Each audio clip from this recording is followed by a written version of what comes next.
നമസ്കാരം. ഞാൻ ജയന്താണ്. എല്ലാ തമിഴ് പടങ്ങളെയും പോലെ തന്നെ ഒരു ഒരു തമിഴ് സ്റ്റോറി.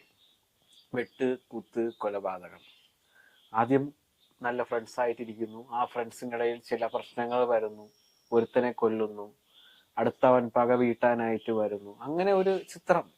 കാര്യം ഇത് എത്ര പറഞ്ഞപ്പോൾ തന്നെ നിങ്ങൾക്ക് പല പല പടങ്ങളും കത്തിക്കാണും. കാര്യം ഞാൻ തമിഴ് പടങ്ങൾ അധികം കാണാത്തൊരു വ്യക്തിയാണ്. പക്ഷേ റിവ്യൂ ചെയ്യുന്നത് കൊണ്ട് മാത്രം ഒരു നല്ല ചിത്രമാണ് എന്ന് പറഞ്ഞത് കൊണ്ട് മാത്രം കണ്ടു. നമ്മുടെ ശശികുമാറിനെയും നമ്മുടെ കേരളത്തിന്റെ ദൈവമായ ഉണ്ണി മുകുന്ദനെ പോലും മാറ്റി നിർത്തി സൂര്യയുടെ ഒരു വൻ കുതിച്ചുചാട്ടമാണ് നമുക്ക് ഈ ഒരു ഗരുഡൻ എന്ന് പറയുന്ന ഒരു ചിത്രത്തിലൂടെ കാണാൻ സാധിച്ചത്. എടുത്തു പറയേണ്ടത് മലയാളി നടി ശിവദ. പുള്ളിക്കാരി ഒരു പക്ക ഒരു തമിഴ് ക്യാരക്ടർ അല്ലെങ്കിൽ ഒരു തമിഴ് ലേഡി എങ്ങനെയാണോ, അല്ലെങ്കിൽ അവരുടെ വിഷമം ഉണ്ടാവുന്ന സമയത്തെ അവസ്ഥയും അവരുടെ ജീവിത ശൈലിയും എല്ലാം അതിമനോഹരമായി പുള്ളിക്കാരൻ ചെയ്തിട്ടുണ്ട്. നമ്മുടെ കൾച്ചറിൽ നിന്ന്